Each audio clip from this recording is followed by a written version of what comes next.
All right. Hey, Shalom. First and foremost, I want to start by giving all praise, all honor, all glory to Yahweh, Bahasham, Yahweh Shai, Bahasham, Rakakudash.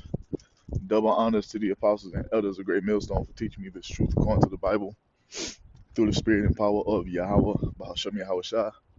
And a sincere peace and salutation to all you hopeful elect Ikeim out there, pushing his word in all truth and sincerity, doing the work as Yahweh, Bahasham, Yahweh Shai has credited us to do, so he can wake up and seal the elect of the nation of Israel, which consists of you so-called blacks, Hispanics, and Native Americans, and you Israelites who are scattered amongst the heathen nations that may look like the heathen nations, but your father's seed line of your lineage goes back to you being the so-called black, Hispanic, or Native American, one of the 12 tribes of the children of Israel.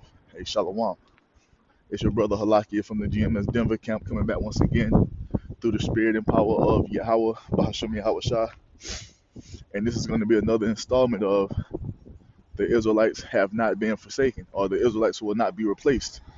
Can't remember exactly what the title was, but somewhere in that area, because the series is based upon debunking the false doctrine of replacement theology, where these pagan Christians have come into the earth and they have basically cultivated this doctrine and propagated it all throughout the earth about how the Most High is going to replace His people with all the nations, and all the promises that the Most High made unto our forefather Abraham is null and void. The oath that he's made is disannulled. You see, and that's not the truth when you go into the Bible and read it with the proper understanding, man. And this is why the Most High set up the prophets here in these last days, because this false doctrine has been propagated for centuries now, and the world believes it. You see, this doctrine of universalism, that's not true, man. Yahweh, the one you ignorantly call God, whose true name is Yahweh, he's only dealing with the seed of Abraham, Isaac, and Jacob, as it is written, as he has spoken. You see, but you have man coming into the earth trying to tell the Most High what he is and what he ain't gonna do, as if their word is law, and that's not the case. So we're gonna start, and the series is gonna be based upon what? Going into these prophecies and showing you over and over and over again how the Most High promised to restore His people, how the Most High promised to save His people from the land of their enemies, to save them from their captivity, to bring them into the expected end that He's promised unto us. You see?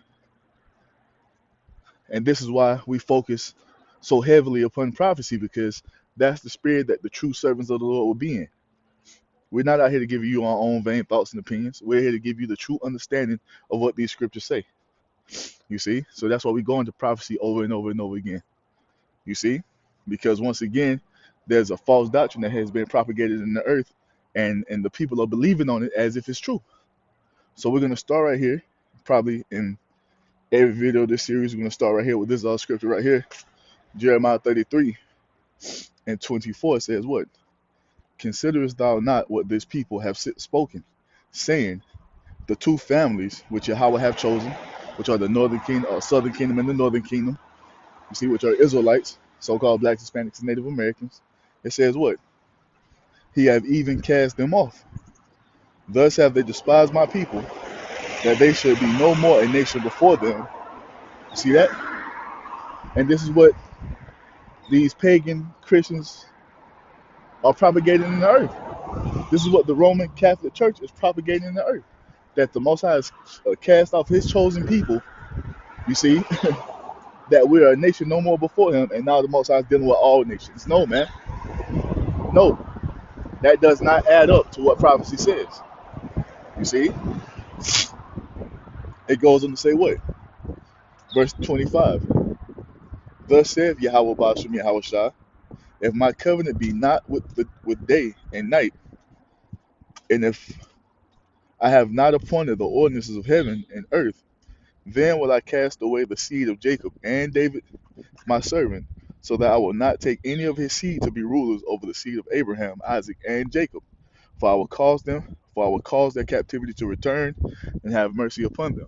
Do you see that? This is what the Most High has ordained to happen in the earth. The ordinances of day and night They're firm. They're unchanging. Right now it's daytime. In a few hours, the sun is going to set and it's going to become night. Those are ordinances that the Most High set in place forever. So that means what? The seed of Abraham, Isaac, and Jacob. You see, the seed of David is in place forever. And like it tells you in the end of this verse, he's going to cause our captivity to return, and he's going to have mercy upon us. Meaning what? He's going to take us out of this condition. He's going to save us from the hands of our enemies. He's going to bring us into the second covenant, all according to what? All according to what he's promised. So what the hell are you pagan Christians talking about that the Most High has done away with this people, man? You don't find that written anywhere in these scriptures. So the chapter we're going to focus on today, well, a portion of it is going to be this. One of my favorites to go into, Jeremiah 31. And we'll start at verse 1. It says, at the same time, listen to this. Israel's mourning turned to joy. Why? It's because the Most High is having mercy upon us. He's taking us, he's in the process of taking us from this low condition, you see, being in this mortal flesh, being up under these fucking curses. You see, just our nation is in a complete state of disarray and chaos. The Most High is in the process of taking us away from that by raising up the remnant here in these last days. You see, this is why our mourning is turned to joy, and it's all according to what the Most High promised to do for His people. But leave it to the pagan Christians, this doesn't matter anymore, and that's not true. You see, that's why it tells you in Malachi 3:6, the Lord tells you, I am Yahweh, I change not. Therefore, ye sons of Jacob are not consumed. The Most High doesn't change. You see, His will, His counsel it is not it doesn't sway. You see, it's not altered. The Most High doesn't change, man, and that's what we find written. If anyone is saying anything other than that, it's because there is no light in them, man. They're not speaking the truth. The Most High has already said what He said, man, and He's not going to go back on His word. You see. So Jeremiah 31:1, it says what? At the same time, said Yahweh Ba'ashem Yahweh Shah, will I be the God of all the families of Israel. All 12 tribes, man. This is beginning with the remnant being raised up in these last days. Why? It's because the Most High is rebuilding the tabernacle of David as in the days of old, as it tells you in Amos 9:11. What does the tabernacle of David consist of? All 12 tribes, beginning with the remnant, being united together in one spirit. And our Lord, who you ignorantly call Jesus Christ, whose true name is Yahweh Shai, sitting upon the throne of David and being the ultimate king in Israel. This is what Yahweh Ba'ashem Yahweh Shai is raising up. You see? We're being brought back to our power through Yahweh Shai, man, as He promised.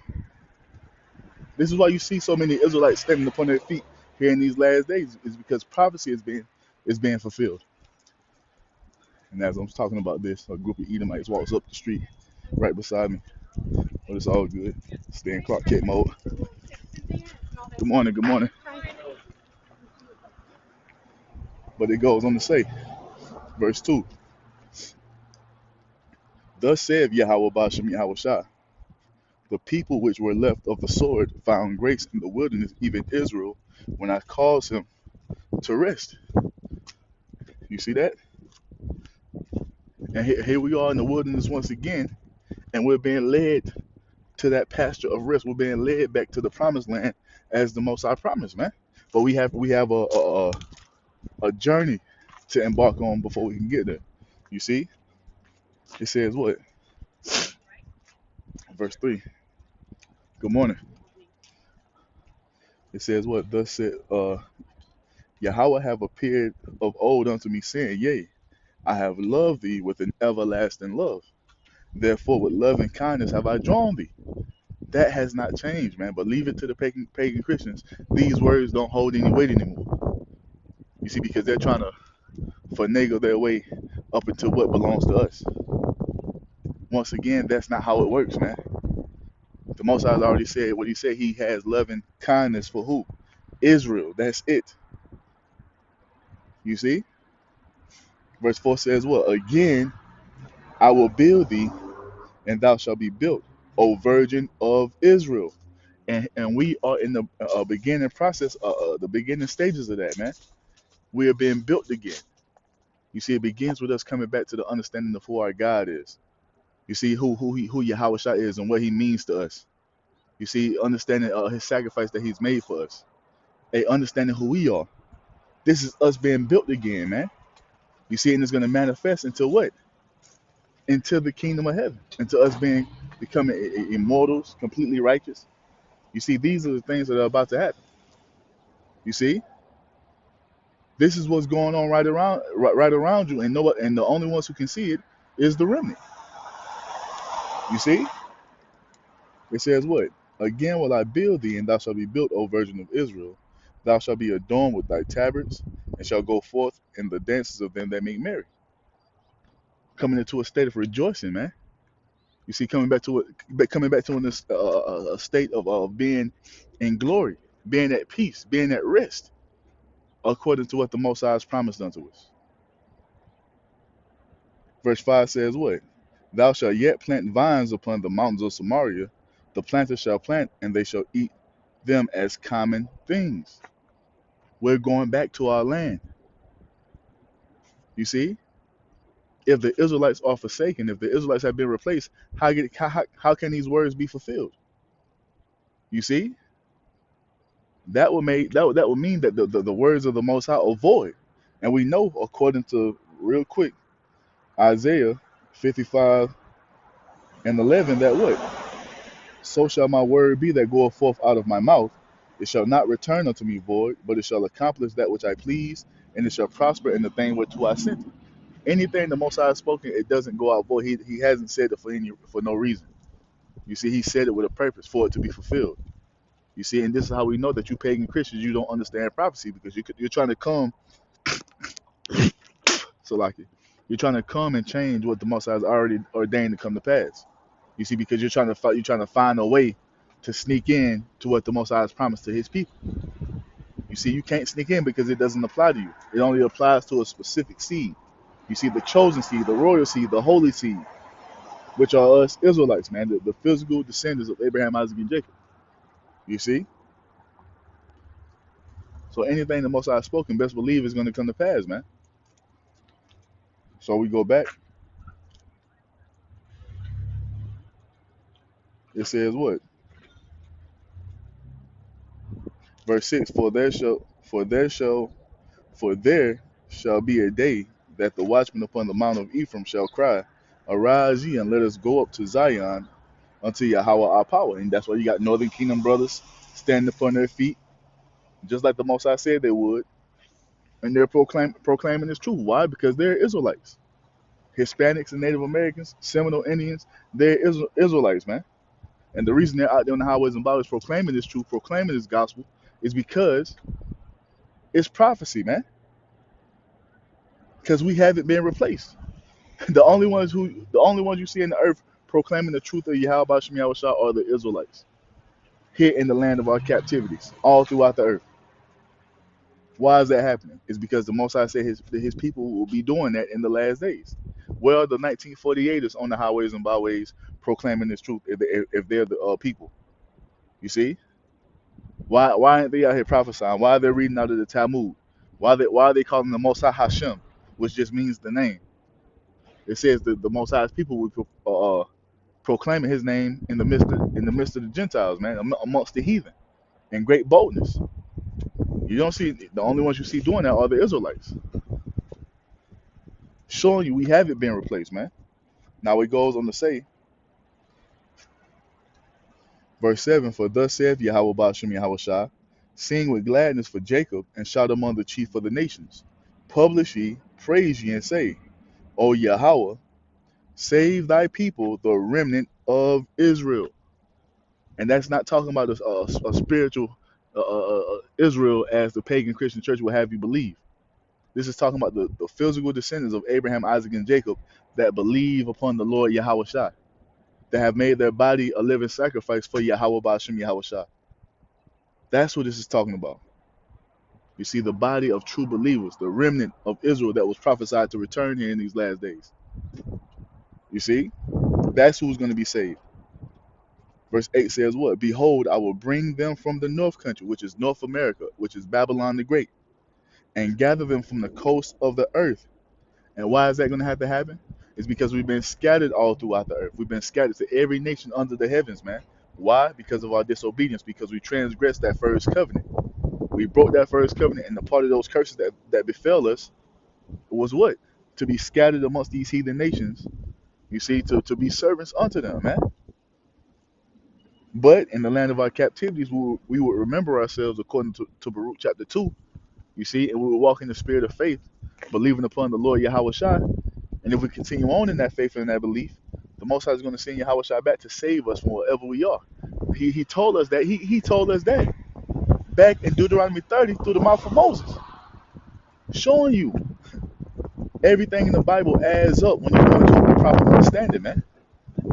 You see, the confusion comes when you try to add that pagan Christian dogma, you see, and try to inject that into what the scriptures say, and it doesn't add up, and that's where all the confusion comes from. The Bible is not confusing at one point. It's when you take man's understanding to try to add it onto the Bible, and that's why it doesn't work. It's because it's not the truth. It's a fucking lie. Once again, the Most High's people have not been replaced with all these promises that are set to be fulfilled when it comes to the Israelites. It says what? Jeremiah 31 and 8. Behold, I will bring them from the north country and gather them from the coast of the earth, and with them the blind and the lame, the woman with child and her that travaileth with child together. A great company shall return thither. And you read about that in Revelation 7. That 144,000 and that great multitude which no man could number. Those are the Israelites that were prophesied to be saved from all the lands that we have been scattered to. It wasn't talking about the heathen nations. The heathen nations don't have any salvation because they don't have a God. They don't have anyone to lean on because the gods of the nations are idols, man. They're not real. There's only one true living power, and He's the God of Israel, man. And He's gonna keep those promises that He made unto our forefather, man. Point blank, period. That's just what it is. Verse 9 says what? They shall come with weeping, and with supplications will I lead them. I will cause them to walk by the rivers of water in a straight way, wherein they shall not stumble. For I am a father to Israel, and Ephraim is my firstborn. The Most High has never uttered any of these words toward the heathen nations, because He can give two fucks about you. That's why He's going to give you over into our hands, and He told us that we're going to be able to break you into shivers as a potter's vessel. That's how much the Most High cares about you, man. That we're going to be able to destroy you because you're a property, basically. You basically belong to the Israelites. You see? It says what? Verse 10. Hear the word of Yahweh, O ye nations, and declare it in the eyes of all, and say, He that scattered Israel will gather him and keep him as a shepherd doth his flock. And this is why Yahweh Shai said what? I am not sent but to the lost sheep of the house of Israel. Why? It's because we're the Most High's flock, and He's coming to gather the remnant first and foremost, man. You see? That's what it is. Verse 11, for Yahweh have redeemed Jacob. The only redeemed, you see, the only redeemed are the Israelites. The heathen aren't going to be redeemed. The seed of Abraham, Isaac, and Jacob, the remnant, first and foremost, are the ones who are going to be redeemed. It says what? For Yahweh have redeemed Jacob and ransomed him from the hand of him that was stronger than he. Meaning what? Yahweh Shai is coming to save the remnant from the grasp of Esau, man. You see? That's the only way we're going to get out from under these goddamn devils, man, is by Yahweh Shai coming to deliver us according to what the Most High has promised, man. You see, these words are not going to go out void. The Most High didn't speak these words for no reason. He didn't speak these words in vain. They're going to be fulfilled, man. So to hell what these pagan Christians are talking about, they have no understanding or idea what's going on in these scriptures, man. They're so fucking butthurt because they have been fucking basically, because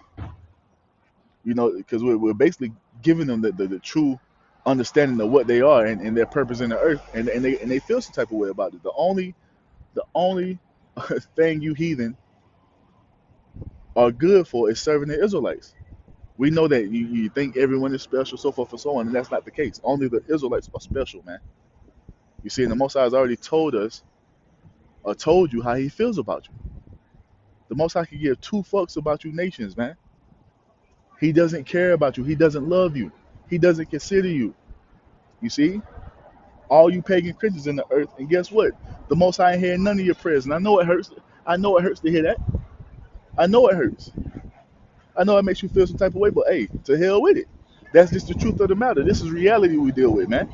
We're dealing with reality. You see, not this false reality that pagan Christians have brought the world into. No, man. We're dealing with the true understanding of reality here. You heathen mean nothing. The only special people are the Israelites, and the Most High is going to keep His promise to His people.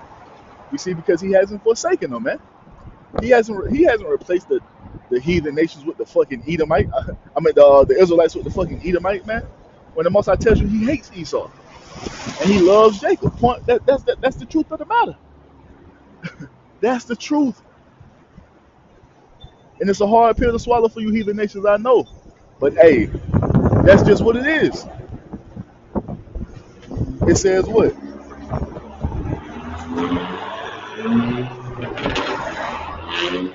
It says verse 12. Therefore they shall come and sing in the height of Zion, and shall flow together to the goodness of Yahweh, for wheat and for wine and for oil and for the young of the flock and for the herd, and their souls shall be as a watered garden, and they shall not sorrow any more at all. That's because what we're going to be brought into the blessings, man. You see, these are all things the Most High promised to bring His people into, and it will be done. It will be done, man. You see, it says what? Then shall the virgin rejoice in the dance, both young men and old together. For I will turn their mourning into joy, and will comfort them and make them rejoice from their sorrow. All the hell that we go through now, all that's going to be a thing of the past when Yahweh comes to save us, man. You see? That's what's going to happen. That's what's taking place. You see? All these prophecies must be fulfilled, and they only apply to the seed of Abraham, Isaac, and Jacob, the Israelites, man, beginning with the remnant. This is just the truth of the matter. We have not been replaced. That's a fucking lie, man. It's a lie. It says what? And I will satiate the soul of the priests with fatness, and my people shall be satisfied with my goodness, saith Yahweh Ba'ashem Yahweh Shai. Who are the Most High's people? When did the Most High pronounce that any nation outside of the nation of Israel was His people? He's never done that. You see, His people are the Israelites. You see? And that's who's going to be satisfied with His goodness according to His promise. So we have not been replaced, man, and we're going to continue on with this series and bring out more and more of these prophecies to show you what it really is. These pagan Christians have been lying from the beginning. You see? You see, when it's all said and done, the only thing that's going to stand the test of time are the words of Yahweh Ba'ashem Yahweh Shai, man. And so, Lord willing, that was edifying to the elect. I'm going to end it by giving all praise, all honor, all glory to Yahweh Ba'ashem Yahweh Shai Ba'ashem Rekakwadash. Double honors to the apostles and elders of Great Millstone for teaching me this truth according to the Bible through the spirit and power of Yahweh Ba'ashem Yahweh Shai. And a sincere peace and salutation to all you hopeful Le'akim out there, pushing His word in all truth and sincerity, doing the work as Yahweh Ba'ashem Yahweh Shai has created us to do. And with that, I'm going to say Shalom, Wa, Abba, Abba.